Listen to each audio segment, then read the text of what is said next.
பார்வதி பதையே ஹர மகாதேவ. தென்னாடுடைய சிவனே போற்றி, எந்நாட்டவர்க்கும் இறைவா போற்றி. கலைநிறை கணபதிக்கு சரணம் சரணம். திருச்செந்தூர் முருகனுக்கு அரோகரா. திருவாவடுதுறை ஆதீன ஸ்ரீல ஸ்ரீ குருமகா சன்னிதானம் அவர்கள் பொன்னார் திருவடிகளை வணங்கியும், தருமபுர ஆதீனம் ஸ்ரீல ஸ்ரீ குருமகா சன்னிதானம் நட்சத்திர குருமணிகள் அவர்கள் பொன்னார் திருவடிகளை வணங்கியும், தருமபுர ஆதீனம் மௌன ஸ்ரீமத் மீனாட்சி சுந்தர தம்பிரான் சுவாமிகள் பொன்னார் திருவடிகளை வணங்கியும்,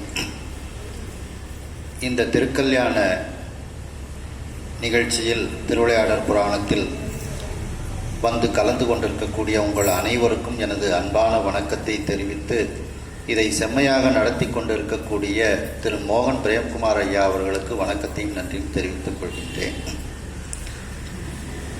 நாம் அம்பிகைக்கு திருமங்கல நான் பூட்டுதல் என்பது வரைக்கும் சிந்தித்து இருக்கின்றோம். அதனுடைய தொடர்ச்சி. இனர் எரி தேவும் நானே, எரி வளர்ப்பவனும் தானே.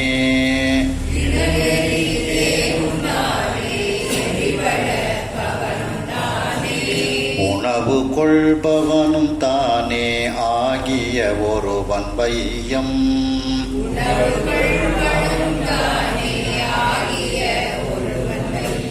புனர்வுரு போகம் மூழ்க புருடனும் பெண்ணுமாகி.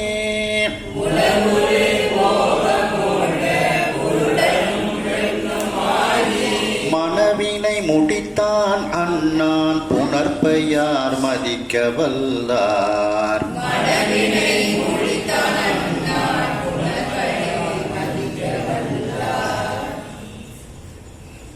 அதாவது இனர் எரி தேவும் தானே. இறைவனே அந்த பல சுடரை உடைய அக்னி தேவனாக இறைவனே இருக்கின்றான். எரி வளர்ப்பவனும் தானே, அந்த நெருப்பை வளர்க்கக்கூடியவனாகவும் இறைவன் இருக்கின்றான். உணவு கொள்பவனும் தானே, அதில் அந்த கொடுக்கக்கூடிய அவிகளையெல்லாம் ஏற்றுக்கொள்பவனாகவும் இறைவனே இருக்கின்றான். ஆகிய ஒருவன், இப்படிப்பட்ட தன்மை வாய்ந்த ஒருவனாக, தனக்கு ஒப்பில்லாத ஒருவனாக இருக்கக்கூடிய அந்த சொக்கநாத பெருமான். வையம் புனர்வுரு போகம் மூழ்க, இந்த உலகத்தில் உள்ள உயிர்கள் எல்லாம் அந்த புனர்வுரு போகத்தில், அந்த இன்பத்தில் மூழ்குமாறு புருடனும் பெண்ணுமாகி மனவினை முடித்தான். அவனே நமக்கு ஒரு ஆணாகவும் அம்பிகையாகவும் இருந்து இவ்வாறு திருமண விழாவினை அவன் முடித்து கொண்டான். அன்னான் புணர்ப்பை யார் மதிக்க வல்லார். அப்படிப்பட்ட அந்த இறைவனினுடைய திருவிளையாடலை, புணர்ப்பைன செயலை, அவனுடைய திருவிளையாட்டை யாரால் அளந்து அறிய முடியும்? மதிக்க வல்லார்னா அளந்து அறிதல்னு அர்த்தம். என்ன அவனுடைய விளையாட்டை, அவன் இப்படி இந்த திருமணத்திற்குன்னுட்டு சுவாமியும் அம்பாளுமாக வந்து இருந்து இந்த திருமணம் முடிக்கக்கூடிய இது ஒரு விளையாட்டு. இந்த விளையாட்டு செயலை யாரால் அளந்து அறிய முடியும் என்றால் ஒருவராலும் அவனை அளந்து அறிய முடியாது. அப்படிப்பட்ட ஒரு இறைவனாக அவன் இருக்கின்றான் அப்படிங்கிறாங்க. இதில் பெரிய புராணத்தில் பார்த்திங்கன்னா, ஆதியாய் நடுவும் ஆகி அளவிலா அளவும் ஆகி சோதியாய் உணர்வுமாகி தோன்றிய பொருளுமாகி பேதியா ஏகமாகி பெண்ணுமாய் ஆணுமாகி போதியா நிற்கும் தில்லை பொதுநடம் போற்றி போற்றி. பெண்ணுமாய் ஆணுமாகி, அப்படி அவனே வந்து சுவாமியும் அம்பாளுமாக இருமையின் ஒருமையும் ஒருமையின் பெருமையுமாக அவன் இருக்கின்றான். அப்படிப்பட்ட அந்த இறைவன் அந்த சொக்கலிங்க பெருமானாகவும் தடாதகை பிராட்டியாராகவும் வந்து இவ்வாறு திருமண விழாவினை அவன் செம்மையாக முடித்து கொண்டான். இது எதற்காக? உலகத்தில் உள்ள உயிர்களுக்கெல்லாம் இன்பத்தை தருவதற்காக அவன் வந்து இவ்வாறு செய்கின்றான். அதான் தன்னடைந்தார்க்கு இன்பங்கள் தருவானை தத்துவனை கண்ணடைந்த மதில் பிரமபுரத்து உறையும் காவலனை முன்னடைந்தான் சம்பந்தன் மொழிபத்தும் இவைவல்லார் பொன்னடைந்தார் போகங்கள் பல அடைந்தார் புண்ணியரேங்கிறது சொன்ன மாதிரி அந்த உலகத்தில் உள்ள உயிர்களெல்லாம் பொன்னடையவும் போகங்கள் பலவற்றை அடைவதற்காக இறைவன் இவ்வாறு அந்த திருமண விழாவை முடித்து கொண்டான் என்று பரஞ்சோதி முனிவர் இதில் கூறுகின்றார்கள். அடுத்த பாடல். பின்பு தன் பன்னியோடு பிறைமுடி பெருமான் கையில்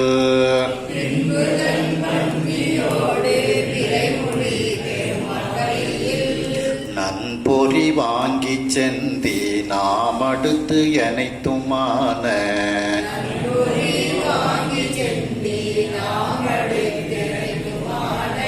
தன் படிவு உணர்ந்த வேத முனிவர்க்கு தக்க தானம்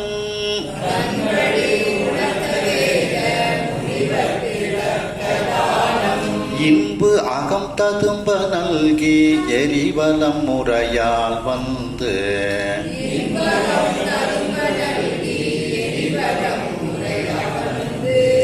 அதன் பிறகு அந்த சொக்கலிங்க பெருமான் தன்னுடைய மனைவியோடு, பன்னின மனைவின்னு அர்த்தம், பன்னியோடு தன்னுடைய மனைவியோடு பிறைமுடி பெருமான், அந்த பிறையை முடிந்திருக்கக்கூடிய பெருமானாகிய அந்த சொக்கநாதர் கையில் நன்பொறி வாங்கி, அந்த பிரம்மதேவனுக்கு சுவாமி கையில் பொறி கொடுக்குறார் அந்த ஓமகுண்டத்தில் போடுறதுக்காக, அந்த பொறியை வாங்கி கொண்டு நன்பொறி வாங்கி செந்தி நாமடுத்து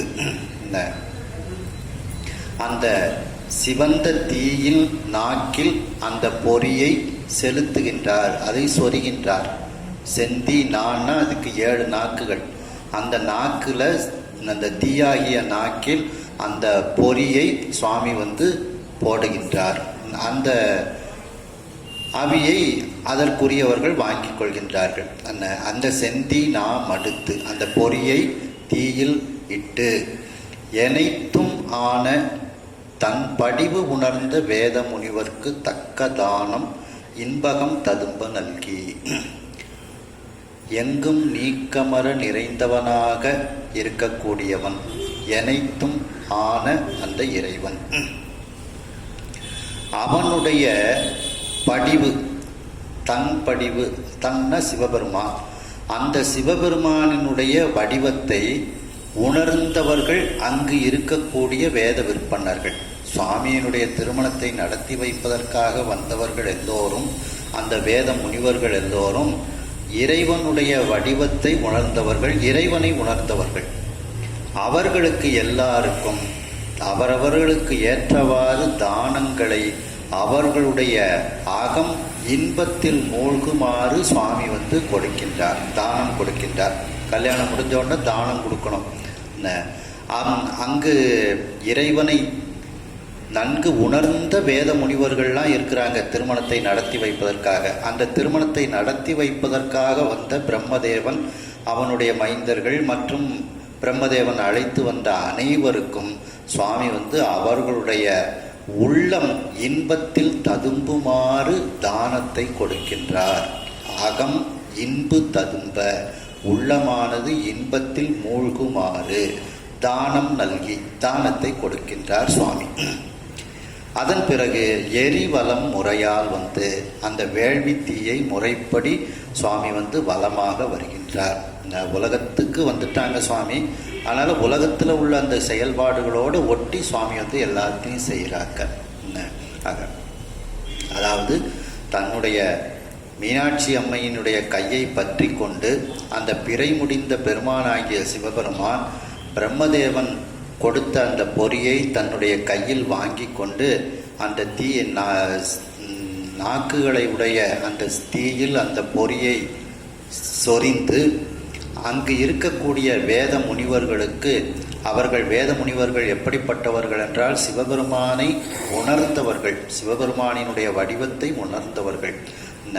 அந்த சிவபெருமானினுடைய வடிவமாகவே அந்த வேதம் இருக்கின்றது. அந்த வேதத்தை உணர்ந்த அந்த வேத முனிவர்களுக்கு அவருடைய உள்ளம் மகிழ்ச்சி அடையுமாறு, இன்பத்தை அடையுமாறு தானங்களை சுவாமி வந்து கொடுக்கின்றார். கொடுத்து அந்த நெருப்பை, அந்த வேள்வி தீயை முறையாக வலமாக வருகின்றார். எரி வலம் முறையால் வந்து மங்களம் புனைந்த செம்பொன் அம்மி மேல் மணாட்டி பாத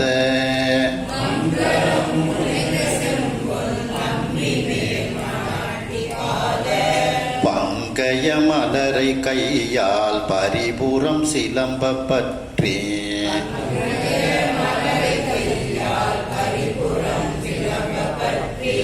புங்கவன் மனுவால் ஏற்றி புண்ணிய வசிட்டன் தேவி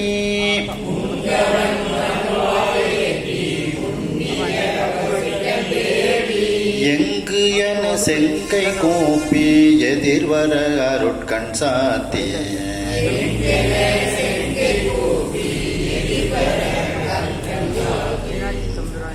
மங்களம் புனைந்த. இப்போ அந்த அம்மி மிதித்து அருந்ததி பார்த்தல்னு ஒரு வைபவம் உண்டு பார்த்தீங்களா, அந்த வைபவத்தை இதில் வந்து சொல்றாங்க. மங்களம் புனைந்த செம்பொன் அம்மி, அந்த சிவந்த பொன்னால் அம்மி செய்யப்பட்டிருக்கின்றது. அதில் மங்களமான பொருட்களை கொண்டு அதை அலங்காரம் செய்திருக்கின்றார்கள். அந்த அம்மிக்கு சந்தனம் குங்குமம்லாம் வச்சு பூவெல்லாம் கெட்டி அந்த அம்மியை வைத்திருக்கின்றார்கள். அதான் மங்களம் புனைந்த சிவந்த பொன்னால் செய்யப்பட்ட அந்த அம்மி. அந்த அம்மியின் மேல் மணாட்டி பாத பங்கய மலரை கையால் சுவாமி வந்து தன்னுடைய கைகளினால் அந்த மீனாட்சி அம்மையினுடைய தாமரை போன்ற கால் மலரை எடுத்து அந்த அம்மி மேலே வைக்கிறார். மீனாட்சி அம்மையினுடைய காலை பற்றி அந்த காலை எடுத்து அம்மி மேலே சுவாமி வைக்கிறார். மணாட்டி பாத, மணாட்டின மீனாட்சி அம்மை, அந்த மீனாட்சி அம்மையினுடைய பாதமாகிய பங்கய மலரை, அந்த அம்மையினுடைய பாதம் எப்படி இருக்கின்றது? தாமரை மலர் போல இருக்கின்றதா. அந்த தாமரை மலர் போல் இருக்கக்கூடிய அந்த பாதத்தை இறைவன் கையால் எடுத்து பரிபுரம் சிலம்ப, அப்படி கையால் அந்த பாதத்தை தூக்கும் பொழுது அம்பிகை அணிந்திருக்கக்கூடிய அந்த பரிபுரம் என்கின்ற அந்த ஆபரணமானது சிலம்புகின்றது, ஒலிக்கின்றது. காலில் அணிந்த அந்த பரிபுரமானது ஒலிக்கின்றது.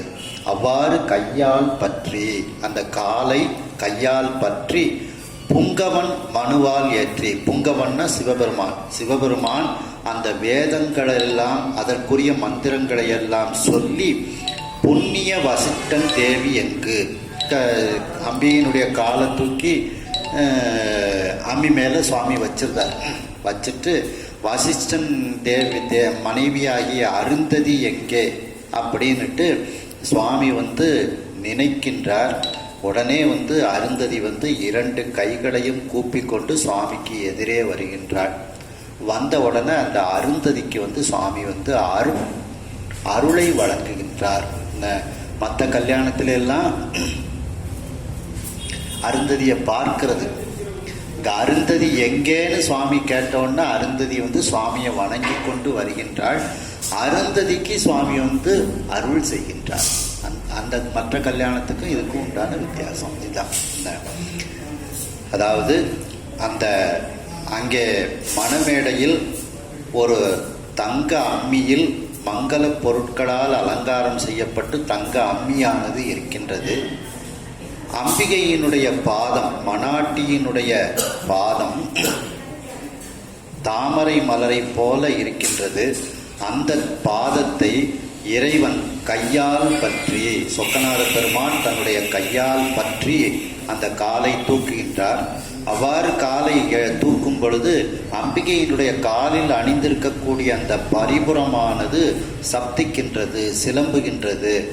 அந்த காலை எடுத்து அம்மியின் மீது வைத்து சிவபெருமான் மந்திரங்களை எல்லாம் கூறி அந்த புண்ணியம் பொருந்திய வசிஷ்ட முனிவர்களுடைய மனைவியாகிய அருந்ததி எங்கே என்று அவர் நினைக்கின்றார். நினைத்த உடனேயே இறைவனை வணங்கி கொண்டு தன்னுடைய சிவந்த கைகளால் அருந்ததியானவள் வணங்கி கொண்டு எதிர்வர, அப்படி எதிரில் வருகின்றாள். உடனே அருட்கண் சாத்தி, அருட்பார்வை, அருட்கண்ணை அந்த அருந்ததியின் மீது படுமாறு சுவாமி பார்க்கின்றார். அருட்பார்வை பார்க்கின்றார் அருந்ததியை பார்த்து. அருந்ததிக்கு அருள் செய்கின்றார். நான் அபிராமி கடைக்கண் கடைன்னு சொன்ன மாதிரி சுவாமி வந்து அருட்கண் பார்வையை அருந்ததிக்கு கொண்டு பார்க்கின்றார். அதாவது அருந்ததிக்கு அருள் செய்கின்றார்.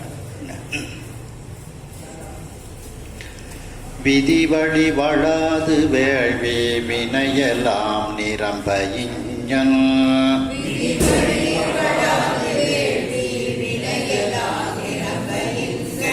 அதிர்கடல் உலகம் தேர ஆற்றி நான்மறைகள் ஆர்ப்ப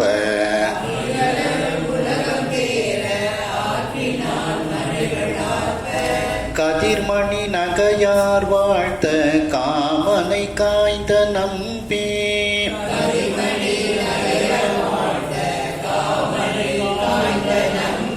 மதிநுதல் மங்கையோடு மணவரை தன்னில் புக்கான்.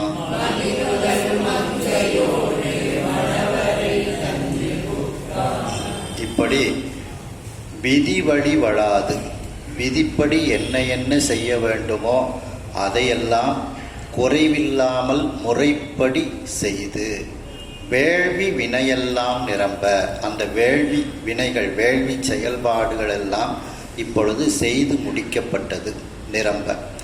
இஞ்ஞன் அதிர்கடல் உலகம் தேர ஆற்றி. இதை பார்த்து அந்த கடல் ஒலித்து கொண்டிருக்கக்கூடிய இந்த உலகம், கடல் சூழ்ந்த இந்த உலகத்தில் உள்ள மக்கள் எல்லாம் இதை பார்த்து இப்படி நாமும் நடந்து கொள்ள வேண்டும் என்பதற்கு எடுத்துக்காட்டாக சுவாமி வந்து இந்த திருமணத்தில் இருக்கின்றார். தேர ஆற்றி, அவர்கள் தெளிவு அடையுமாறு அந்த திருமண விழாவானது நடைபெற்றது. ஆற்றினா திருமண விழா நடைபெற்றது. நான்மறைகள் ஆர்ப்ப, 4 வேதங்கள் எல்லாம் இறைவனை துதித்து கொண்டே இருக்கின்றது. கதிர்மணி நகையார் வாழ்த்த, ஒளி பொருந்திய அந்த ஆபரணங்களை எல்லாம் அணிந்த அந்த பெண்கள் எல்லாம் இறைவனை வாழ்த்தி கொண்டே இருக்கின்றார்கள். காமனை காய்ந்த நம்பி, அந்த மன்மதனை எரித்த நம்பியாக இருக்கக்கூடிய சிவபெருமான் மதிநுதல் மங்கையோடு மணவரை தன்னில் புக்கான். அந்த சந்திரனை போன்ற அந்த நெற்றியை உடைய மங்கையாகிய மீனாட்சி அம்மையோடு அந்த மணவரைக்கு அவன் சென்று சேர்கின்றான். அதாவது இப்போ முன்னால் வந்து ஒரு ஸ்டேஜ் போட்டிருப்பாங்க, ஒரு 2 சேர் போட்டிருப்பாங்க, 2 பேர் உட்கார்ந்த மாதிரி. 2 பக்கமும் மணவரை, இது மணமகன் அறை, இது மணமகள் அறைன்னுட்டு இருக்கும். அது வரைக்கும் மணமகள் அறையில் இருந்த அந்த பெண் வந்து இப்போ மணமகன் அறைக்கு போயிடுவாங்க. அது மாதிரி மணவரை தன்னில் புக்கான். சுவாமி வந்து அந்த புரியக்கூடிய இடத்தில் இருக்கக்கூடிய அறைக்கு அம்பிகையை அழைத்து செல்கின்றார். அங்கே சில வீடுகள் ரொம்ப தொலைவில் இருக்கும். அந்த ரூமில் போய் பால் பழம் சாப்பிட்டு வருவாங்க, வீடாக நினச்சிக்கிட்டு. அந்த இது இவ்வாறு அந்த விதிப்படி அந்த வேள்வி நிகழ்ச்சிகளெல்லாம் நிரம்ப நடைபெற்றது. மேலும் இதை பார்த்து இந்த கடல் சூழ்ந்த உலகத்தில் உள்ள மக்களெல்லாம் இப்படி நாம் வாழ வேண்டும் என்பதற்காக இறைவன் இவ்வாறு திருமண விழாவை நடத்தி காட்டுகின்றான். அங்கு வேதங்கள் எல்லாம் 4 வேதங்களும் ஒலித்து கொண்டிருக்கின்றது. பெண்களெல்லாம் வாழ்த்தி கொண்டிருக்கின்றார்கள். அந்த மன்மதனை எரித்த நம்பியாக இருக்கக்கூடிய அந்த இறைவன் அந்த மதிநுதல் மங்கையாக இருக்கக்கூடிய மீனாட்சி அம்மையோடு அங்கு பக்கத்தில் இருக்கக்கூடிய அந்த மணவரைக்கு அவன் புகுந்தான் அப்படிங்கிறாங்க. அப்போ சுவாமிக்கு அடைமொழி கொடுத்துக்கிட்டே வரும்போது பார்த்திங்கன்னா காமனை காய்ந்த நம்பிங்கிறாங்க. இந்த மங்கையோடு இருந்தே யோகு செய்வானை அப்படின்னுட்டு. இந்த பவன் பிரம்மச்சாரி ஆவான், பால்மொழி கன்னியாவள் அப்படின்னுட்டு இதில் சிவஞான சித்தியாரில் வரும் பார்த்திங்கன்னா. அதே மாதிரி சுந்தரமூர்த்தி சுவாமிகள் சொல்லும்போது பார்த்திங்கன்னா, கற்பகத்தினை கனகமால்வரையை காம கோபனை கண்ணுதலானை, காம கோபனை அப்படின்னுட்டு. அப்படி இறைவன் வந்து நமக்காக வேண்டிதான் இந்த திருமண விழாக்களில் அவன் இருக்கிறான். அடுத்த பாடம். மனிதரும் இமையாது ஐயன் மங்கள வனப்பு நோக்கி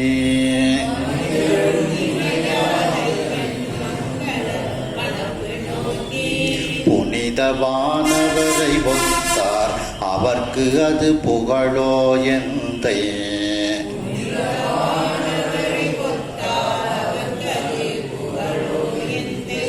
கனிதரு கருணை நாட்டம் பெற்றவர் கடவுளோரார்.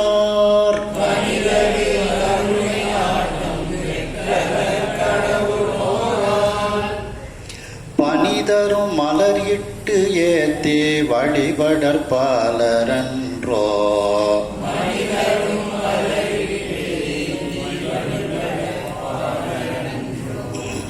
அதாவது மனிதரும் இமையாது, அங்கு கல்யாணத்திற்கு வந்த மனிதர்கள் எல்லாம் இமைக்காமல் சுவாமியும் அம்பாளையும் பார்த்து கொண்டிருக்கின்றார்களாம். கல்யாண நிகழ்ச்சி எதுவும் நம்ம கண்ணை விட்டு தப்பிடக்கூடாது. இப்போ மாதிரி நம்ம வீடியோலாம் எடுத்துருந்தோம். அப்போ அவங்கவுங்க கண் தான் வீடியோ. ஏதாவது ஒரு நிகழ்ச்சியை கூட நம்ம விடாமல் பார்க்கணும் அப்படின்ட்டு கொஞ்சம் கண் இப்படி மூடிச்சுன்னா ஒரு நிகழ்ச்சி போயிடும் அப்படின்ட்டு அவர்கள் எல்லோரும் தேவர்களைப் போல ஆனார்களாம். மனிதரும் இமையாது, கண் இமைக்காது, ஐயன் மங்கள வனப்பு நோக்கி, அந்த ஐயனாக இருக்கக்கூடிய சிவபெருமானினுடைய மங்களமான அழகினை நோக்கி பார்த்து கொண்டே இருக்கின்றார்கள். பார்த்து கொண்டே இருந்ததனால் அவர்கள் புனிதவானவரை ஒத்தார், புனிதமான தேவர்களை ஒத்தவர்களாக அவர்கள் ஆனார்கள். ஏன்னா தேவர்களுக்கு கண் இமைக்காது, கண் அவங்க மூடவே மாட்டாங்க. அதுபோல அந்த தேவர்களைப் போல இமையாத கண்களை உடையவர்களாக அங்கு இருக்கக்கூடிய மனிதர்கள் ஆனார்கள். அவருக்கு அது புகழோ. இப்படி தேவர்களாக ஆகுவது என்ன புகழா, பெரிய இதா? சாமி கல்யாணத்தில் கலந்தாச்சு, முக்தியே கிடைக்க போகுது. அப்போ தேவர்களாக ஆகுவது என்ன ஒரு பெரிய பிரமாதமா அப்படின்னு கேட்குறாரு. அவருக்கு அது புகழோ, அந்த மனிதர்களுக்கு இதுவா புகழ்? இல்லை தேவர்களை போல ஆனாங்கங்கிறது புகழா? இல்லை. எந்தை கனிதரு கருணை நாட்டம், எங்கள் சிவபெருமானினுடைய கனிந்த கருணை பார்வை, நாட்டம்னா பார்வை, கருணை பார்வை பெற்றவர், அந்த கருணை பார்வையை பெற்றவர்கள் கடவுளோரால், அந்த தேவர்களால், மேலே சொன்ன அந்த தேவர்களாலேயே அவர்கள் வணங்கக்கூடியவர்களாக இருக்கின்றார்கள். அப்போ அந்த தேவர்களே வந்து வணங்கும் போது இவர்கள் தேவர்களாக ஆனார்கள்ங்கிறது ஒரு பெரிய காரியம் அல்லவே அப்படின்ட்டு சொல்கிறாங்க. இதை வந்து பெரிய புராணத்தில் வந்து திருஞான சம்பந்தர் திருமணத்திலையும் வந்து சேக்கிழார் சுவாமிகள் சொல்கிறாங்க. என்னன்னா, புனிதமை கோல நீடு புகழியார் வேந்தர் தம்மை குனிசிலை புருவமென் பூங்கொம்பனார் உடனே கூட நனிமிக கண்ட போதில் நல்ல மங்களங்கள் கூறி மனிதரும் தேவர் ஆனார் கண் இமையாது வாழ்த்தே. புனிதம் மிகுந்த உண்மையான கோலத்தை உடைய புகழியார் வேந்தர், அந்த சீர்காழி வேந்தராக இருக்கக்கூடிய திருஞான சம்பந்தர், அவரை குனிசிலை புருவ மென் கொம்பனாருடனே கூட, அந்த திருஞான சம்பந்தரினுடைய மனைவியார், அந்த மனைவியாரினுடன் அந்த திருமண விழாவில் எல்லோரும் பார்க்கின்றார்கள். நனிமிக கண்டபோதில், நன்றாக அவர்கள் கண்டபோது நல்ல மங்களங்கள் கூறி திருஞான சம்பந்த பெருமானுக்கும் அவருடைய மனைவியாருக்கும் மங்கள வாழ்த்துக்களை எல்லாம் அங்கு திருமணத்தில் கலந்து கொண்ட அனைவரும் கூறுகின்றார்கள். அவ்வாறு கூறிக்கொண்டு மனிதரும் தேவரானார் கண் இமையாது வாழ்த்தி, அந்த மனிதர்களும் அவர்கள் கண் இமைக்காது அந்த திருமணத்தை பார்த்து கொண்டு தேவர்களாக ஆனார்கள் அப்படின்ட்டு இதில் வந்து சொல்கிறாங்க. அப்போ திருஞான சம்பந்தர் புராணத்துலேயும் அப்படி அந்த எந்த நிகழ்ச்சியும் கண்ணை விட்டு பெயரக்கூடாது, அது அப்படியே படம் எடுத்துக்கொண்டே இருக்க வேண்டும் அப்படிங்கிறதுனால கண்ணை சிறிதளவு இமைக்காமல் அவர்கள் பார்த்ததனால் அவர்கள் தேவர்களாக ஆனார்கள். அதே போல இந்த மீனாட்சி அம்மை சோமசுந்தர பெருமானுடைய திருமண நிகழ்ச்சியையும் பார்க்க வந்த அந்த மனிதர்கள் எல்லாம் சிறிதளவு கூட கண் இமைக்காது பார்த்து கொண்டே இருந்தார்கள். அவ்வாறு கண் இமைக்காது பார்த்து கொண்டே இருந்ததனால் அவர்கள் புனிதமான தேவர்களுக்கு சமமானவர்களாக ஆனார்கள். இது அவர்களுக்கு ஒரு பெரிய புகழா? இல்லை. இந்த இறைவனுடைய அருட்பார்வை இந்த திருமணத்திற்கு வந்ததனால் அவர்கள் மீது பட்டது. இந்த இறைவனுடைய கருணை நாட்டத்தை அவர்கள் பெற்றார்கள்.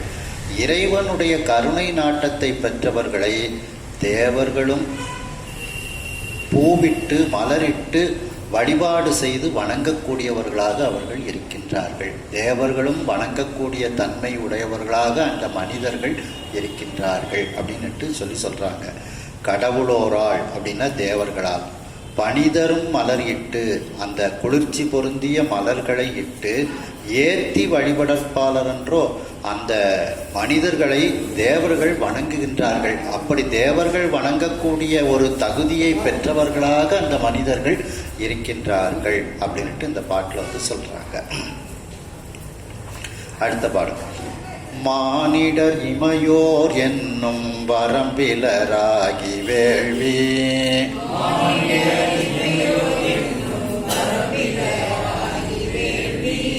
தானிடர் அகல நோக்கி தலை தலை மயங்கி நின்றார்.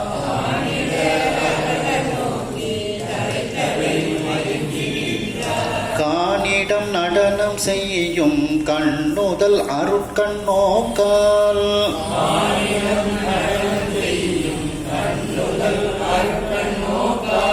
ஊனிடர் அகலும் நாளில் உயர்ந்தவர் எழிந்தோர் உண்டோ.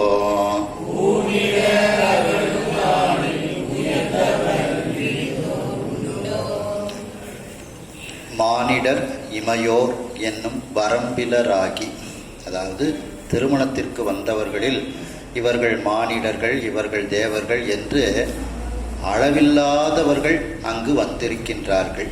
அவர்கள் எல்லோரும் வேள்விதான் இடரகல நோக்கி அங்கு நடந்த அந்த வேள்விகளையும் திருமண நிகழ்ச்சிகளையும் அவர்கள் பார்த்து கொண்டே இருக்கின்றார்கள். அப்படி பார்த்து கொண்டே இருப்பதனால் அவர்களுடைய இடர்களெல்லாம் அவர்களை விட்டு நீங்கி விடுகிறது. மேலும் அவர்கள் தலை தலை மயங்கி நின்றார். ஆங்காங்கு தலைத்தலைன்னா அங்கங்கு எல்லாரும் கூடி கூடி நின்று பேசிக்கொண்டு அந்த இறைவனுடைய புகழையெல்லாம் சொல்லிக்கொண்டு தங்களுக்குள் மயங்கி அவர்கள் நிற்கின்றார்கள். இப்போ கல்யாண வீடுனாலே பேச்சு தான் இருக்கும். அதனால் அதே மாதிரி அங்கேயும் பாருங்க, எல்லாரும் அங்கங்கே சுவாமியினுடைய பேர், ஆனால் அந்த கல்யாணத்தில் சுவாமியினுடைய பெருமையை பேசிக்கிட்டு இருப்பாங்க. அதனால் அப்படி எல்லோரும் இறைவனுடைய பெருமைகளை பேசிக்கொண்டு அந்த பேச்சில் மயங்கி கொண்டு அவர்கள் எல்லோரும் நின்று கொண்டிருக்கின்றார்கள். அந்த காணிடம் நடனம் செய்யும் கண்ணுதல், காட்டில் நடனம் செய்யக்கூடிய அந்த நெற்றிக்கண்ணை உடைய பெருமான் அருட்கண் நோக்கால், அவருடைய அருட்கண்ணினுடைய பார்வையினால் ஊன் இடர் அகலும் நாளில், இந்த ஊன் இடர்னா பிறவிப்பிணி, அந்த பிறவிப்பிணி நம்மை விட்டு நீங்கும். அந்த பிறவிப்பிணி நீங்கக்கூடிய நாளில் அங்கே உயர்ந்தவர்கள் எளிந்தவர்கள்ங்கிற வேறுபாடு எப்படி வரும்? பிறவிப்பிணி ஒருவருக்கு நீங்கக்கூடிய நாள் வரும் பொழுது அவர்கள் உயர்ந்தவர்கள் தானே. அங்கே உயர்ந்த குலம் தாழ்ந்த குலம்னுட்டு எப்படி வரும்? பிறவிப்பிணி ஒருவருக்கு என்றைக்கு நீங்குகின்றதோ அன்றைக்கு அவர்கள் உயர்ந்தவர்கள் தான். அந்த இடத்துல உயர்ந்தவர்கள் எளிந்தோர் என்ற பேதம் கிடையாது. அதுபோல இந்த திருமணத்திற்கு வந்தவர்களும் உயர்ந்தவர்கள் தாழ்ந்தவர்கள்ங்கிறது இங்கே கிடையாது. திருமணத்துக்கு வந்தவங்க அத்தனை பேருக்குமே சுவாமி பிறவிப்பிணியை நீக்கக்கூடியவராக இருக்கின்றார். அதனால் இங்கே மனிதர்கள் தேவர்கள் அப்படிங்கிற உயர்வு தாழ்வு என்பது கிடையாது. ஏன்னா மனிதர்கள் தேவர்கள் நினைப்பாங்க நாம் உயர்ந்தவர்கள் அப்படின்ட்டு தேவர்கள் நினைப்பாங்க, மனிதர்கள் தாழ்ந்தவர்கள் அப்படின்னு நினைப்பாங்க. ஆனால் இந்த கல்யாணத்தில் கலந்து கொண்ட அனைவருமே உயர்ந்தவர்கள். ஏன்னா எல்லோருக்கும் சுவாமி தன்னுடைய அருட்கண் பார்வையினால் அவர்களுடைய பிறவி பிணியை நீக்க இருக்கின்றார். ஆகையினால் அங்கே பேதம் என்பது கிடையாது அப்படின்னு சொல்றாங்க.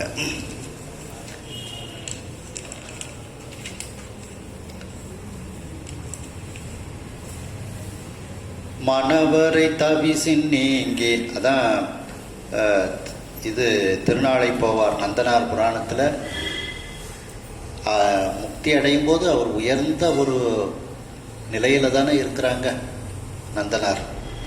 அந்த நேரத்தில் அங்கே பேதம்ங்கிறதே இல்லாமல் எல்லாத்தையும் சுகமாக பார்ப்பது தான் சிறப்பு. மணவரை தவிசின் நீங்கே மன்றல் மண்டபத்தில் போந்து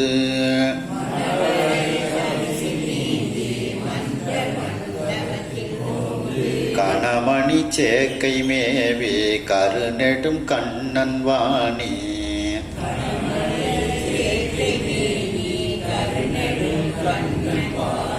துணைவனே முதல்வானோர்க்கும் சூழ்கண தொகைக்கும் என்றும்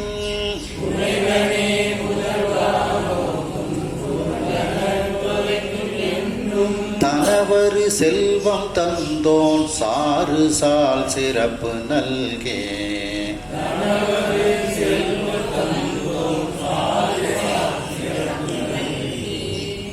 அந்த மணவரை தவிசின் நீங்கி, தவிசுன்னா ஆசனம், அந்த மணமக்களுக்குன்னு ஒரு ஆசனம் அமைச்சிருக்காங்க பார்த்தீங்களா, அந்த ஆசனத்தை விட்டு சுவாமி அம்பாளும் எழுந்து அந்த மன்றல் மண்டபத்தில் போந்து அந்த திருமண மண்டபத்தில் இருக்கக்கூடிய அந்த அறைக்கு சென்று கணமணி சேக்கை மேவி அங்கு தொகுதியாக ரத்தினங்கள் பதிக்கப்பட்ட ஒரு இருக்கையில் அவர்கள் அமருகின்றார்கள். சேக்கைனா இருக்கை, கணமணினா தொகுதியாக ரத்தினங்கள் பதிக்கப்பட்ட அந்த இருக்கையில் அமர்ந்து கருநெடுங்கண்ணன் அந்த நீண்ட கண்களை உடைய தாமரை கண்ணனாக இருக்கக்கூடிய அந்த திருமால் வாணி துணைவனே முதலா, வாணினா சரஸ்வதி, அந்த சரஸ்வதிக்கு துணைவனாக இருக்கக்கூடிய பிரம்மதேவன் முதல் வானோர்க்கும், அதாவது திருமால் பிரம்மன் முதலிய அனைத்து தேவர்களுக்கும்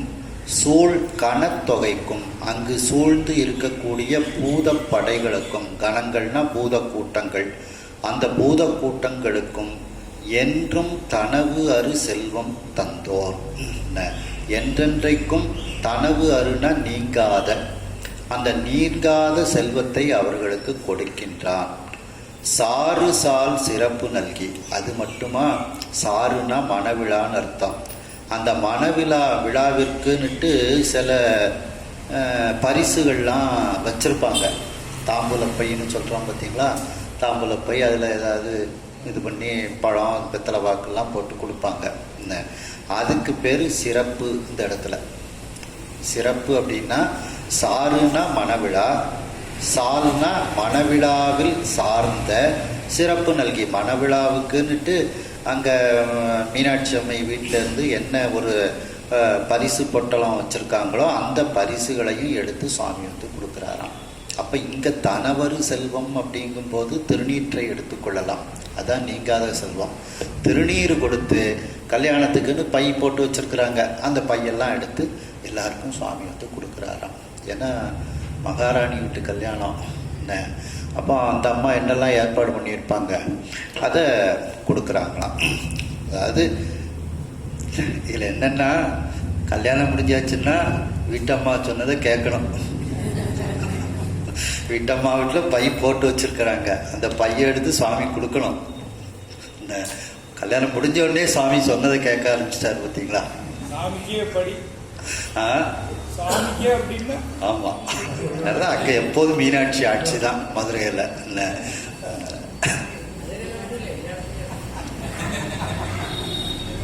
அது இப்படி பொதுவாலாம் சொல்லக்கூடாது.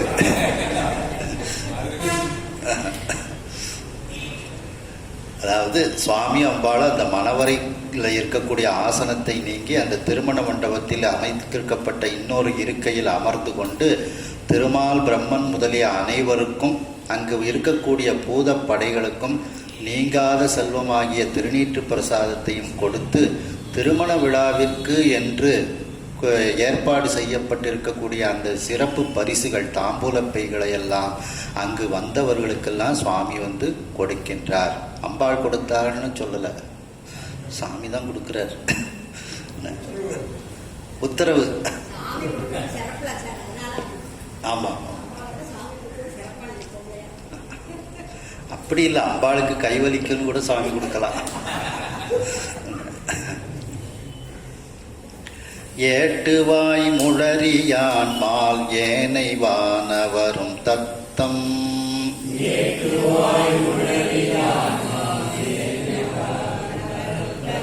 நாட்டு நாட்டுவாழ் பதியில் செல்ல நல்விடை கொடுத்து வேந்தற்கு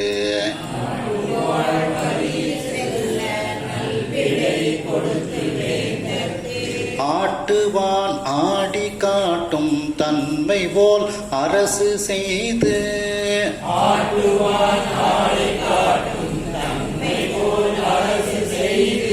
காட்டுவான் ஆகி ஐயன் திருவுள கருணை போத்தான்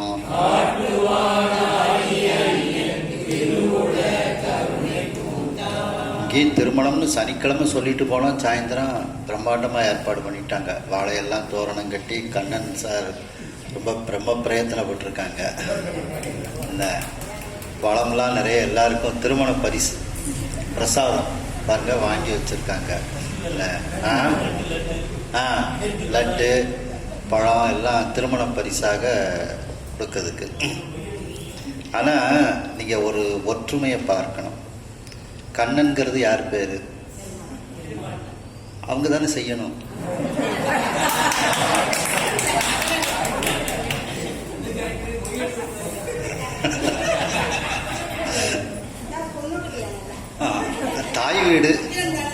தாய் வீடு அவங்க செஞ்சுருக்காங்க.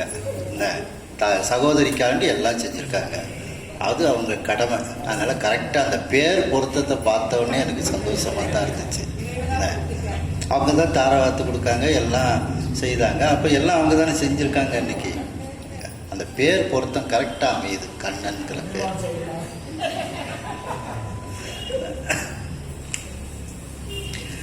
ஏட்டுவாய் முளரியான், அதாவது இதழ்களை உடைய தாமரை.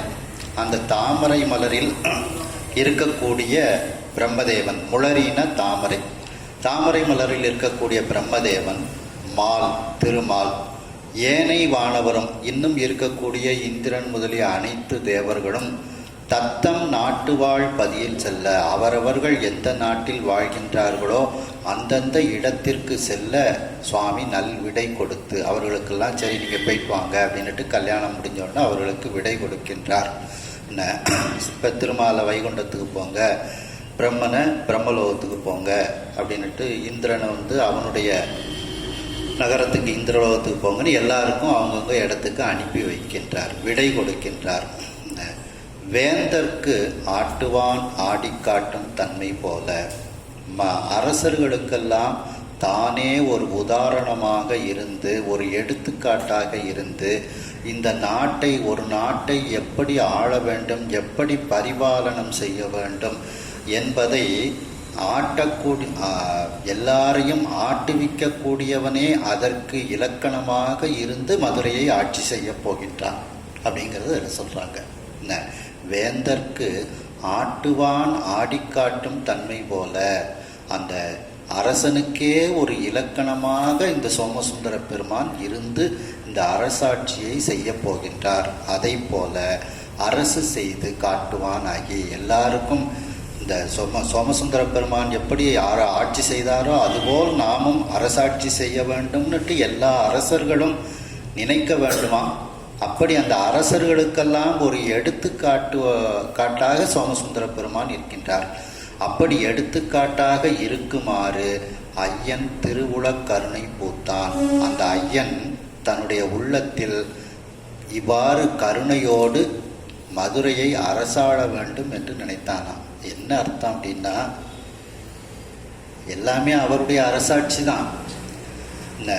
ஆனாலும் மதுரையை அரசாள நினைத்தது எதற்காக அப்படின்னா, அரசர்களுக்கெல்லாம் ஒரு எடுத்துக்காட்டாக இருந்து இதுபோல் நாமளும் அரசாட்சி செய்ய வேண்டும் அப்படிங்கிறதுக்கு ஒரு எடுத்துக்காட்டாக இருப்பதற்காக மதுரையை ஏற்றுக்கொண்டாராம் சுவாமி.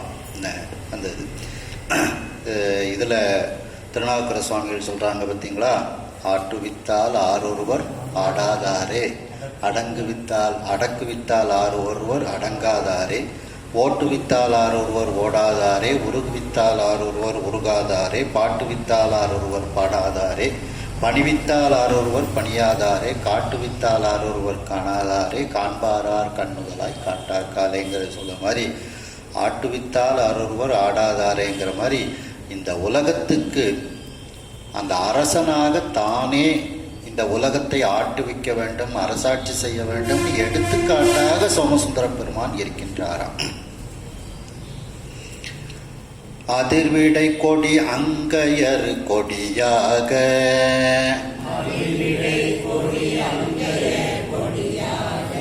அராக்கலன் பொற்கலனாக, பொதியவிழ் கடுக்கை வேம்பு அலராக,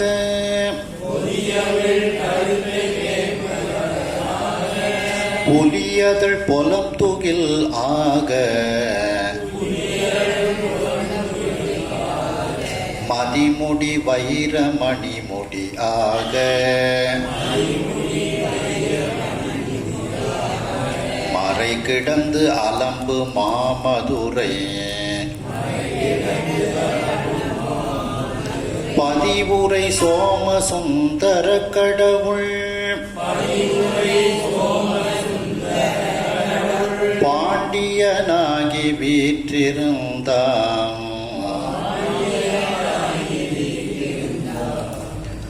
இப்போ எல்லாம் சுவாமிக்கு மாறியாச்சு. மனைவி சொன்னால் கேட்டுற வேண்டியதான்னுட்டு சொல்லதுக்கு முன்னாடியே நம்ம செஞ்சிடணும் அப்படின்னுங்கிறதுல சுவாமி ஒவ்வொன்றா மாற்றிருந்தார்.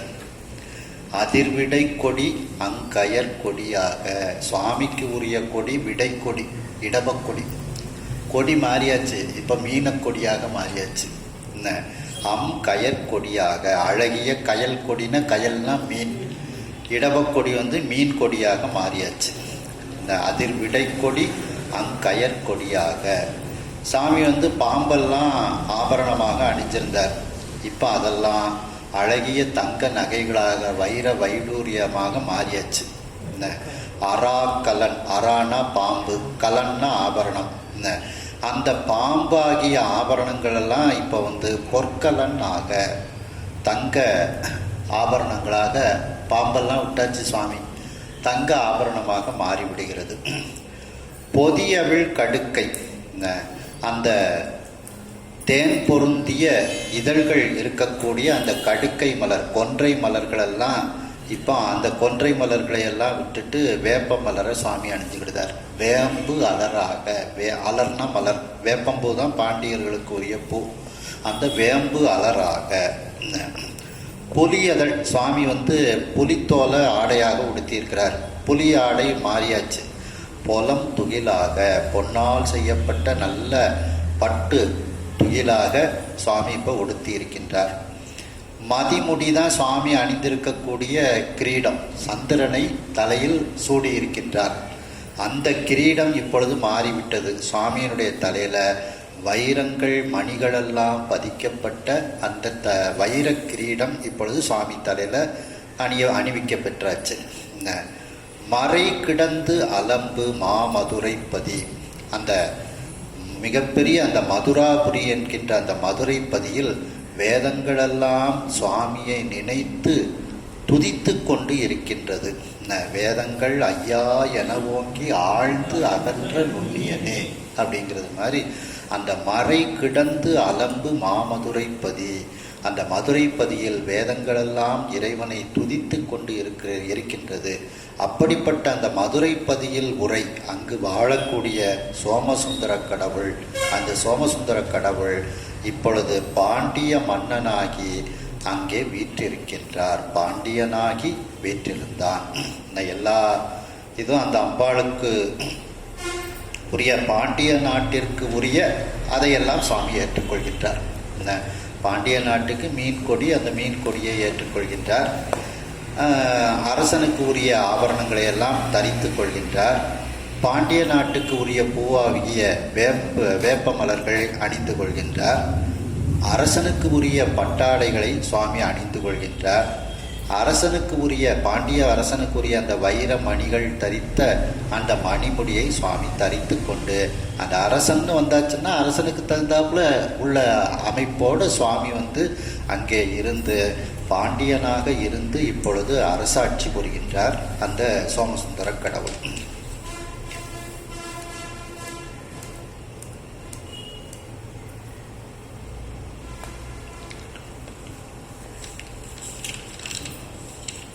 அடுத்த பாடல்.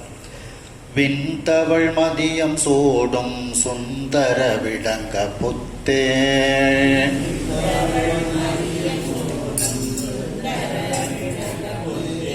கொண்டதோர் வடிவுக்கு ஏற்ப குருதி கொப்பளிக்கும் சூல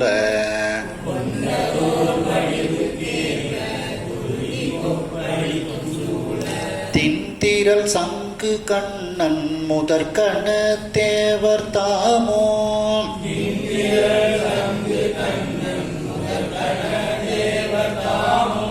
பண்டைய வடிவம் மாறி பார்த்திவன் பணியில் நின்றார்.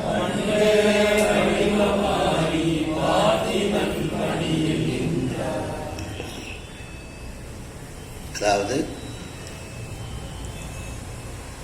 அந்த சந்திரன் தவழ்ந்து கொண்டிருக்கக்கூடிய சந்திரன்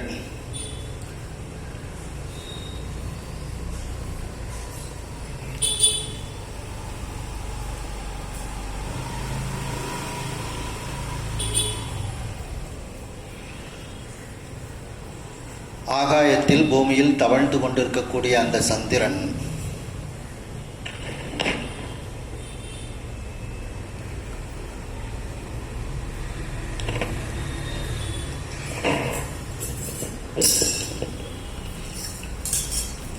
அந்த சந்திரனை சூடும் சுந்தர விடங்க புத்தேள், அந்த சுந்தரமான பேரழகு உடைய அந்த தேவர்களுக்கெல்லாம் தலைவனாக இருக்கக்கூடியவன்.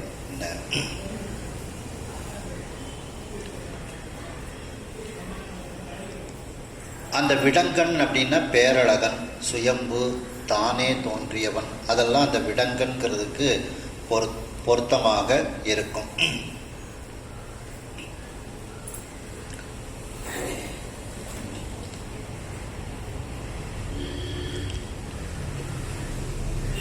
அந்த சொக்கநாதம் இதில் திருத்தாண்டகத்தில் சொல்லும்போது திருநாவுக்கரசு சுவாமிகள் முளைத்தானை எல்லாருக்கும் முன்னே தோன்றி அப்படிம்பாங்க.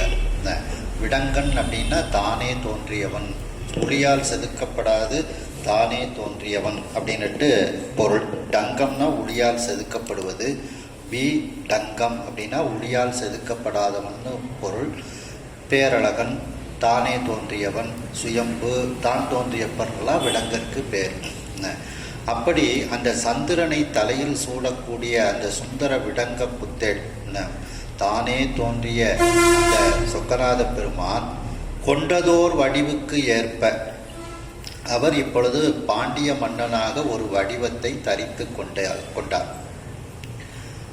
அந்த சுவாமி எப்படி மன்னனாக ஆகிவிடுகின்றாரோ அதற்கு ஏற்றார் போல சுவாமி கூட வந்தவங்க எல்லாம் அவங்கவங்க ஒவ்வொரு விதமான ஒரு படை தளபதிகளாக, படை வீரர்களாக தங்களை மாற்றிக்கொள்கின்றார்கள். அதற்கு ஏற்ப குருதி கொப்பளிக்கும் சூலத்தின் திரள் சங்கு கண்ணன், சங்கு கண்ணன்னுட்டு சுவாமி படைத்தளபதிகளில் ஒருத்தர். அந்த சங்கு கண்ணன் போன்ற கணத்தேவர் பூதப்படை தலைவர்கள் எல்லோரும் அவர்கள் எப்படிப்பட்ட ஆற்றல் உடையவர், எப்படிப்பட்ட படையை உடையவர்கள், திரிசூலப்படையை உடையவர்கள். அந்த திரிசூலப்படை எப்படிப்பட்டது? குருதி கொப்பளிக்கும் எதிரிகளினுடைய குருதியை அது உண்டுவிடும். அதாவது எதிரிகளை சங்காரம் செய்யும், எதிரிகளை அழிக்கக்கூடிய திரிசூலப்படையை உடைய வலிமை வாய்ந்த சங்கு கண்ணன் முதலிய பூதப்படை தலைவர்கள் எல்லோரும் அவர்களும் தாமும் பண்டைய வடிவம் மாறி, அவர்களும் சுவாமி கூட வந்தவங்கள்லாம் அவங்கவங்க வடிவத்தை மாற்றிக்கொண்டு பார்த்திவன் பணியில் நின்றார். பார்த்திவன்னா பாண்டியன் அர்த்தம். இங்கே சொக்கநாத பெருமான், அந்த சொக்கநாத பெருமானுக்கு வேலை செய்வதற்காக அவர்களும் பூமிக்கு தகுந்தாற் போல மாறிக்கொண்டு அங்கே இருக்கின்றார்கள். அதாவது சொக்கநாத பெருமான் தன்னை பாண்டிய மன்னனாக மாற்றியவுடன் சொக்கநாத பெருமானோடு வந்த சங்கு கண்ணன் முதலிய அனைத்து பூதப்படை தலைவர்களும் தங்களையும் அந்த படை தலைவர்களாக, பாண்டிய நாட்டு படை தலைவர்களாக, பாண்டிய நாட்டு வீரர்களாக மாற்றிக்கொண்டு சொக்கநாத பெருமான் என்ன சொல்கின்றார், அவருடைய வேலையை நாம் செய்ய வேண்டும் என்று அந்த பணியில் அவர்கள் இருக்கின்றார்கள். அவர்களும் அவங்க வடிவத்தை மாற்றிக்கொள்கின்றார்கள். தென்னவர் வடிவம் கொண்ட சிவபரன் உலகம் காக்கும்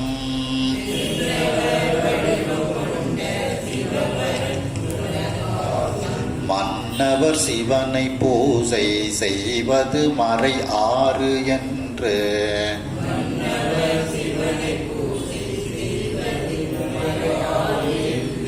சொன்னது மன்னர் எல்லாம் துணிவது பொருட்டு தானும்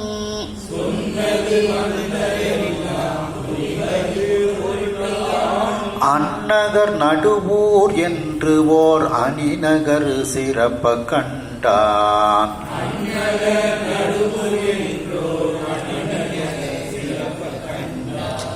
இப்போ ஒரு அரசன் சிவபூஜை தினந்தோறும் செய்ய வேண்டும், அது அவனுக்கு நியதி. இப்போ சுவாமியும் பாண்டிய நாட்டு அரசனாக வந்தாச்சு. இப்போ அவரும் சிவபூஜை பண்ணி ஆகணும். அப்பந்தான் எல்லா அரசர்களும் ஏற்றுக்கொள்வார்கள். இப்போ விநாயகப் பெருமானுக்கு என்ன வரம் கொடுக்குறாரு? எனக்கு பூஜை செஞ்சாலுமே உனக்கு முதல்ல பூஜை செய்யாட்டா எனக்கு பூஜை செஞ்சாலும் அது பலன் கிடையாதுன்னு தான் வரம் கொடுக்குறாரு. அதை தானே கடைப்பிடிக்க வேண்டும். அப்பந்தான் உலகத்தில் உள்ளவர்களும் அதை கடைப்பிடிப்பார்கள்ங்கிறதுக்காண்டி சாமி என்ன பண்ணுறாரு? திரிபுர சம்ஹாரம் போகும்போது வேணுக்குன்னு பிள்ளையார் நினைக்காம போகிறார். பிள்ளையார் பார்த்தாரு, அச்சம் முறிச்சு விட்டுருக்காரு. அப்பாவே ஆனாலும் என்ன, கொடுத்த வரத்தை காப்பாற்றணுங்கிறதுக்காக வேண்டி தானே சுவாமி எப்படியும் பற்றாரு. அதுபோல இப்பொழுது மதுரை அரசர்கள் சொக்கநாத பெருமானை வழிபடுவது தினந்தோறும் சிவபூஜை செய்வது அப்படிங்கிறது அவங்களுக்கு மரபு, அது கட்டாயம். அதனால சுவாமி அதை இப்போ கடைப்பிடிக்கிறார். இந்த தென்னவர் வடிவம் கொண்ட சிவபரன், அந்த தென்னவர் பாண்டியனினுடைய வடிவத்தை கொண்ட அந்த சிவபரனாகிய அந்த சொக்கநாத பெருமான் உலகம் காக்கும் மன்னவர். இந்த உலகத்தை காக்கக்கூடிய மன்னவர்கள் சிவனை பூஜை செய்வது மறை 6 என்று. சிவபெருமானை தினந்தோறும் பூஜை செய்வது என்பது வேத நெறியாக விதிக்கப்பட்டு இருக்கின்றது. மறைன வேதம், 6ன நெறி. அந்த வேத நெறியாக அவர்களுக்கு விதிக்கப்பட்டிருக்கிறது, பாண்டிய மன்னர்களுக்கு விதிக்கப்பட்டிருக்கிறது என்று சொன்னது அப்படின்னு சொல்லப்பட்டிருக்கின்றது வேதத்தில். இதை மன்னர்கள் எல்லோரும் துணிவது பொருட்டு, துணிவதுன்னா துணிந்து மேற்கொள்ளும் பொருட்டு, கட்டாயம் மேற்கொள்ளும் பொருட்டு. துணிந்து சொல்கிறேன் அப்படின்னா உறுதிபட சொல்கின்றேன்னு அர்த்தம். அது மாதிரி இனி வரக்கூடிய காலங்களில் பாண்டிய மன்னர்கள் எல்லோருமே அந்த சொக்கநாத பெருமானை தினந்தோறும் சிவபூஜை செய்வது, சொக்கநாத பெருமானை வழிபட வேண்டும் என்பதற்காக, மன்னர்களுக்கெல்லாம் தானும் ஒரு எடுத்துக்காட்டாக நடக்க வேண்டும் என்பதற்காக மன்னரெல்லாம், இனி வரக்கூடிய மன்னரெல்லாம் துணிவது பொருட்டு இந்த சிவபூஜையை மேற்கொள்ள வேண்டும் என்பதற்காக, உலகத்தவர்கள் பூஜை செய்ய வேண்டும் என்பதற்காக தானும் அந்நகர் நடுவூர், அவரும் அந்த நகரில் நடுவூர் என்று ஒரு அழகிய நகரத்தை அமைத்தார். சிறப்ப கண்டான்னா அமைத்தான் அர்த்தம். சிறப்பாக அந்த சொக்கநாத பெருமான் நடுவூர் என்கின்ற ஊரை அமைக்கின்றார். மெய்மை நூல் வழியே கோயில் விதித்து அருள் கூறி நெறியிப்பேர்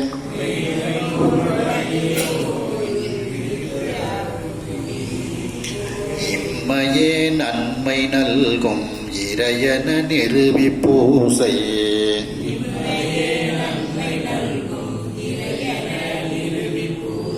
செம்மையால் செய்து நீப வனத்து உரை சிவனை காலம்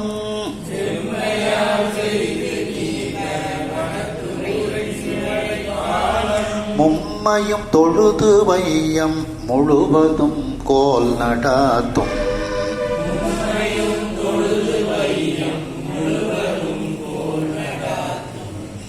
அந்த மெய்மை நூல் வழியே, அந்த சிவாகம நூல் வழியே அந்த கோயிலை நடுவூர் என்கின்ற ஊரில் அந்த சிவபெருமானுக்கு ஒரு கோயில் கட்டுகின்றார். வழியே கோயில் விதித்து ஒரு கோயிலை அமைத்து அதில் அருட்குறி நிறுவி, நிறுவின நிறுவி, அருக்குறினா சிவலிங்கம். அந்த சிவலிங்கத்தை அதில் ஸ்தாபிதம் செய்து கும்பாபிஷேகம் பண்ணுறாங்க. நிரீயிப்பு அந்த சுவாமிக்கு என்ன பேர் கொடுக்கின்றார் அப்படின்னா இம்மையே நன்மை தருவார்னு பேர் கொடுக்குறாங்க. இன்றைக்கும் மதுரையில் இருக்குது அந்த கோயில் இம்மையே நன்மை தருவார்னுட்டு ரொம்ப புகழ் வாய்ந்த ஒரு கோயில். ஆமாம் ஆமாம், சுவாமி பூஜை பண்ணது. அதான் இம்மையே நன்மை நல்கும் இறை, இம்மையே நன்மை தருவார் அப்படின்ட்டு தான் அந்த சுவாமிக்கு பேர். அப்படி நன்மையை தரக்கூடிய இறைவர்னுட்டு அவருக்கு பெயர் சூட்டுகின்றார். பேர் இம்மையே நன்மை தருவார் அப்படின்ட்டு. இப்பிறப்பிலேயே நமக்கு நன்மையை, அதாவது முக்தி பேற்றை தரக்கூடியவர் என்று பெயர் சூட்டுகின்றார் என நிறுவி, இவ்வாறு அந்த ஆலயத்தை நிறுவி பூசை செம்மையால் செய்து அந்த ஆலயத்தில் சிவபெருமானை செம்மையாக பூஜை செய்கின்றார். அந்த நீபவனத்து உரை சிவனை, அந்த கடம்பவனத்து உரை சிவபெருமானை காலம் உம்மையும் தொழுது 3 காலமும் தொழுகின்றார். இந்த கடம்பவனத்து உரை சிவபெருமான்னா சொக்கநாத பெருமான், மதுரை மீனாட்சி அம்மன் கோயில். அதான் கடம்பவனம்னுட்டு பேர்.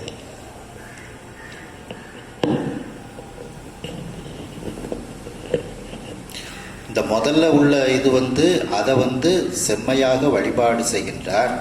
அடுத்து நீபவனத்து உரை சிவனை, நீபவனம்னா கடம்பவனம், அந்த கடம்பவனத்து உரை சிவபெருமான்னா இங்கே சொக்கநாத பெருமான் மீனாட்சி அம்மையார் கோயில். அந்த சிவபெருமானை காலம் மும்மையும் தொழுது 3 காலங்களும் அந்த இறைவனை ஆலயத்திற்கு சென்று தொழுகின்றார் சுவாமி. வையம் முழுவதும் கோல் நடாத்தம், இந்த உலகம் முழுவதிலும் தன்னுடைய செங்கோலை இவ்வாறு நடத்தி கொண்டு, அரசாட்சியை நடத்தி கொண்டு அந்த இறைவன் இருக்கின்றார். அதாவது ஒரு அரசன் அவன் சிவபூஜை செய்ய வேண்டும் என்பதற்கு இலக்கணமாக சுவாமி நடுவூர் என்ற ஒரு ஊரில் சிவாகம விதிப்படி கோயிலை அமைத்து அங்கு அருட்குறியாகிய சிவலிங்கத்தை ஸ்தாபிதம் செய்து கும்பாபிஷேகம் செய்து அங்கு அந்த சுவாமிக்கு இம்மையே நன்மை தருவார் என்ற பெயரை சூட்டி அவருக்கு பூஜைகள் எல்லாம் செய்து வருகின்றார்.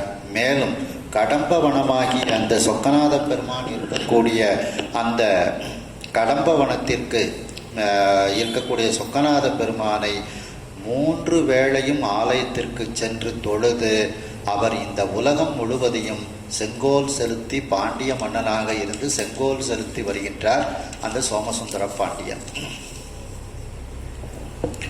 பூவரும் அயன்மாலாதி புனிதரும் முனிவர் ஏனோர்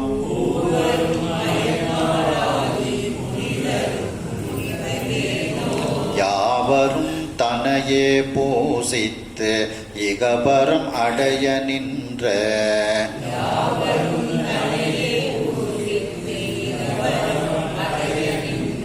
மூவருள் மேலா முக்கண் மூர்த்தியே பூசை செய்த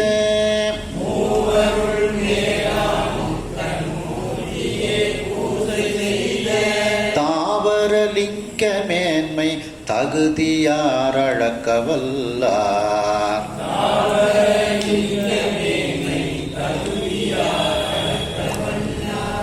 அந்த கோவில் அமர்ந்திருக்கக்கூடிய அயன் மால், அந்த பிரம்மதேவன் திருமால் ஆதி புனிதரும் இப்படிப்பட்ட புனிதர்களும் முனிவர் ஏனோ யாவரும் தன்னையே பூசித்து, இவர்கள் எல்லோரும் சிவபெருமானையே பூசித்து இகபரம் அடைய நின்ற, இகத்திலும் பரத்திலும் மேன்மையை அடைவதற்காக நின்ற அந்த மூவருள் மேலா முக்கண் மூர்த்தியை, மூவரை விட மேலான 3 கண்களை உடைய அந்த மூர்த்தியாக இருக்கக்கூடிய அவரே சிவபெருமானே பூஜை செய்த அந்த தாவரலிங்க மேன்மை, அந்த பிரதிஷ்டை, சிவபெருமானால் பிரதிஷ்டை செய்யப்பட்ட அந்த லிங்கத்தினுடைய மேன்மை, அந்த தகுதியை யார் அளக்க வல்லார்? அதாவது சிவபெருமானே இந்த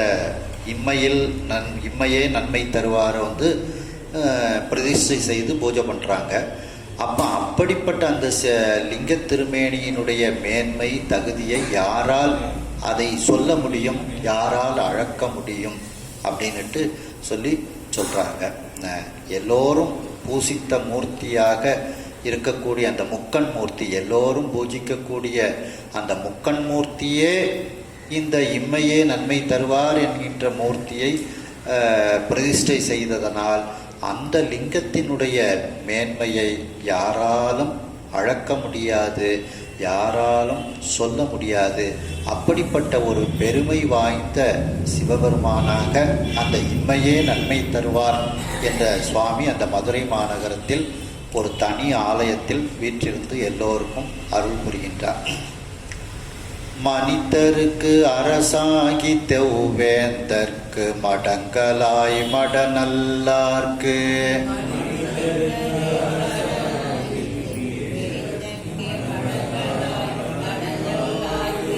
இனித்த ஐங்கனை காளையாய் நிலமகட்கு இனர்த்துழாய் அணிமால் அனித்தம் நித்தம் ஓர்ந்து இகபரத்து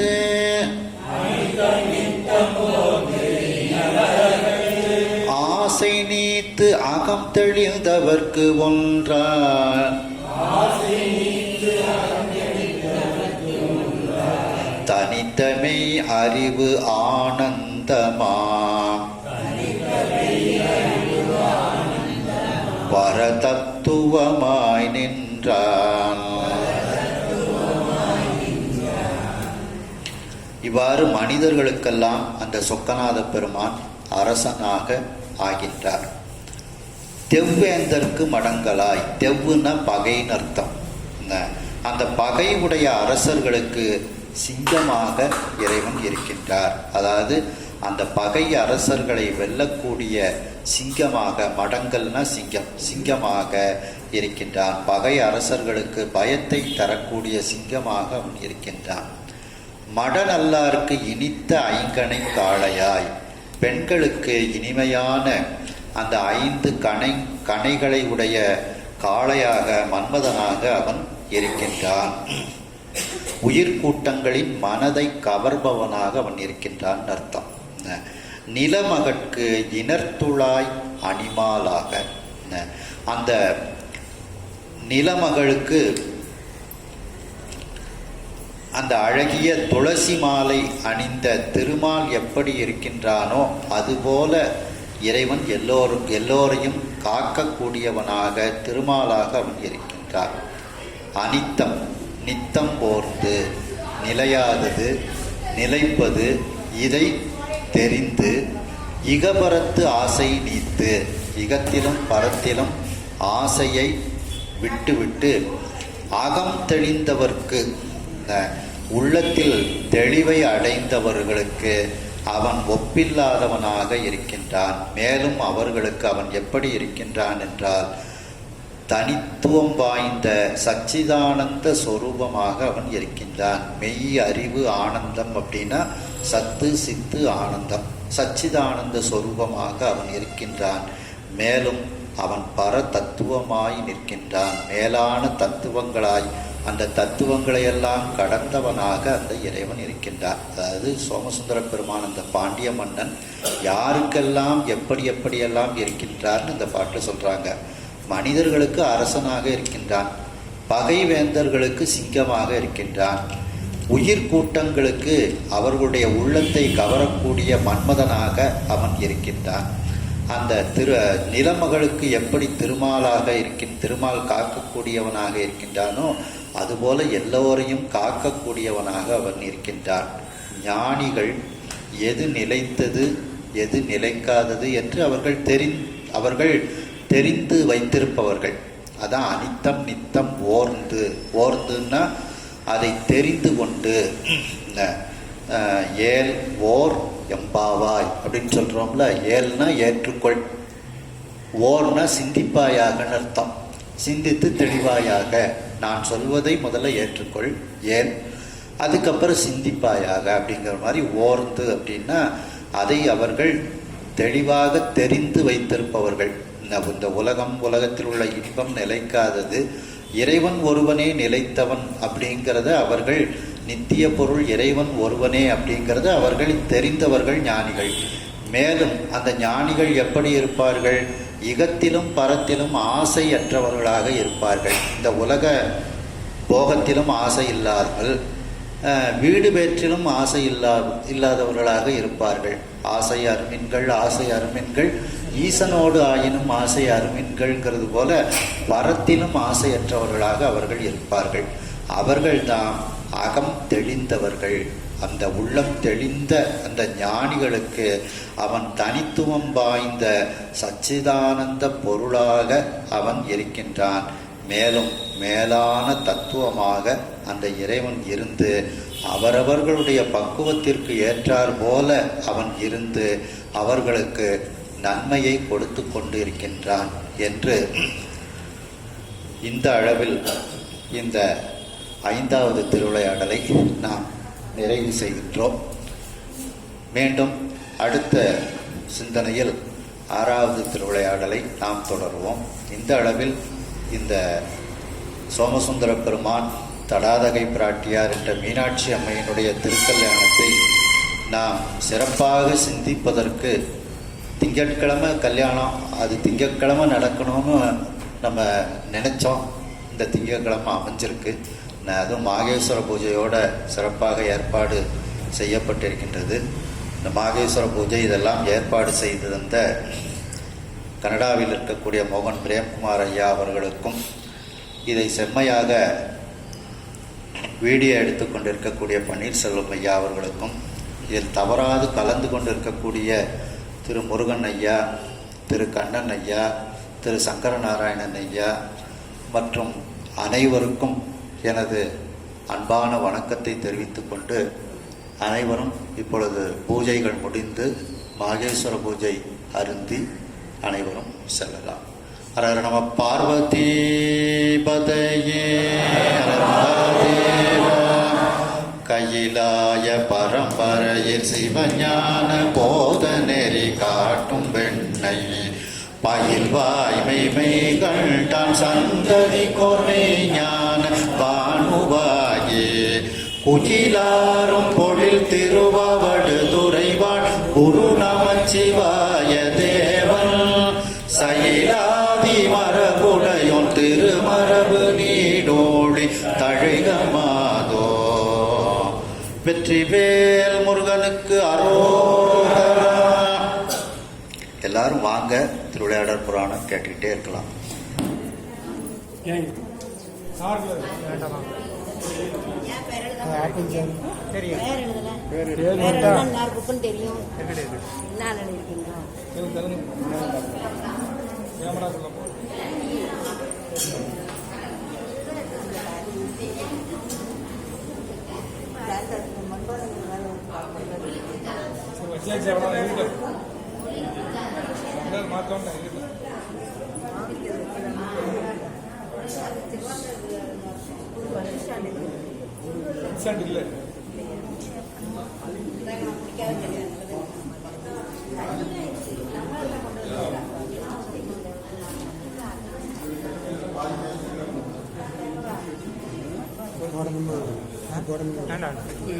ഇതിലേ കേൾക്കും.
ஏகம்பத்துரை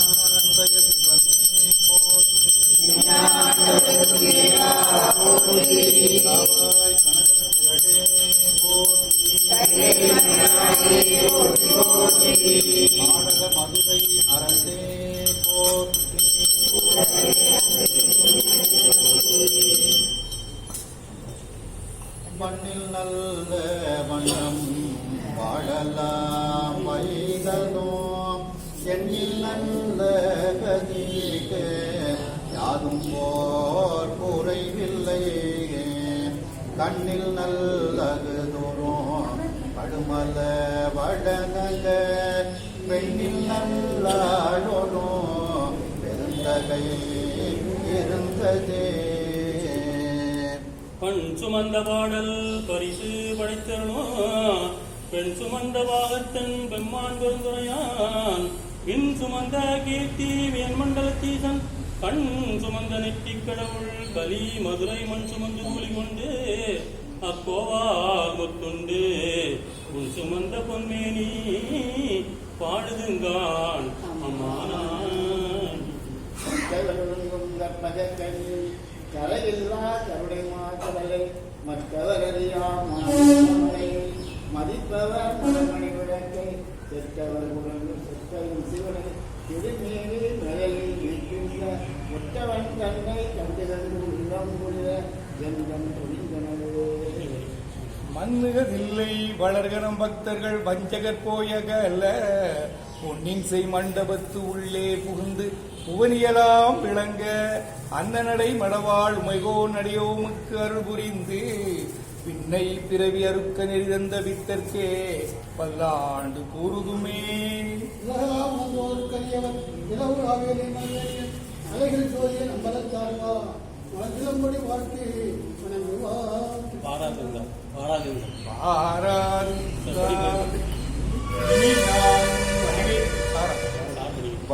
பாராதிருந்தால் இனி நான் வடிவேல் விழிக்கு மையெழுதேன் மதிவாழ் நுதற்கு திலதம்மிடேன் மணியால் இழைத்த பணி புனையே பேராதரத்தினோடு பழக்கம் பேசேன் சிறிதும் முகம் பாரே பிறகு சுவைப்பால் இனிது ஊட்டேன் பிரியமுடன் பொக்கலையில் வைத்து தேரார் வீதி வளம் காட்டேன் செய்ய கனிவாய் முத்தம்மிடேன் திகழும் மணி தொட்டிலில் ஏற்றி திருக்கண் வளரச் சீராட்டேன் தாராரிமவான் தடமார்பில் தவழும் குழந்தாய் வருகவே சாதி பதிவாள் காந்தி மதித்தாயே வருக வருகவே தொடுக்கும் கடவுள் பழம்பாடல் தொடையில் பயனே நரை பழுத்த துறை தீந்தமிழில் ஒழுகுனரும் சுவையே அகந்தை கிழங்கை அகழ்ந்து எடுக்கும் தொழும்பர் உள்ள கோயிற்கு ஏற்றும் விளக்கே வளர்சிமய இமயப் பொறுப்பில் விளையாடும் இளமென் பிடியே எரிதரங்கம் குடுக்கும் புவனம் கடந்து நின்ற ஒருவன் திருவுள்ளத்தில் அழகு ஒழுக எழுதி பார்த்திருக்கும் உயிரோவியமே மதுகரம் வாய் மடுக்கும் குடற்காடு ஏந்தும் இளவஞ்சி கொடியே வருகவே மலைய துவசம் பெற்ற பெருவாழ்வே வருக வருகவே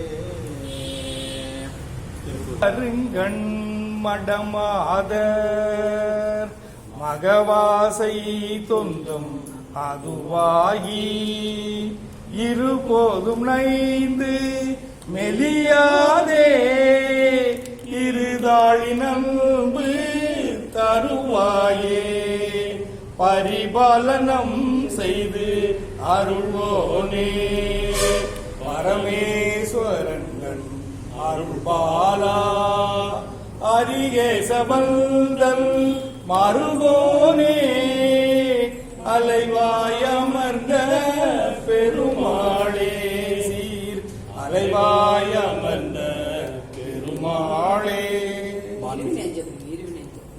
இருவினை அஞ்ச மரவரை மங்க இருள்வினி மங்க மகிழேறி இனவருள் அன்பு மொழிய கடம்பு இனதரமங்கொண்டழிவாட கரிமுக நெம்பி முருகன நண்ட கடிமல சிந்த அடியே முன் கருணை பொழிந்து முகமு மலர்ந்து கடுவி நடங்கொண்டருள்வாயே புரிபுற மங்க மதனுடல் மங்க திகழ்நடை கொண்ட விடையேறி சிவவெளியங்கள் அருள் கொடி கொண்டு திகழ நலஞ்செய்யமையின அரசியிடங்கொள் மழுவுடையந்தை அமலன் மகிழ்ந்த குருநாதா அருணை விலங்கள் மகிழ்புறமங்கை அமளி நலங்கொள் பெருமாளே அமளி நலங்கொள் பெருமாளே. உங்களை தான் சொல்றேன். நாதவிந்து பிடிப்பீங்களா? சரி. வான்முகில் வான்முகில் வளாது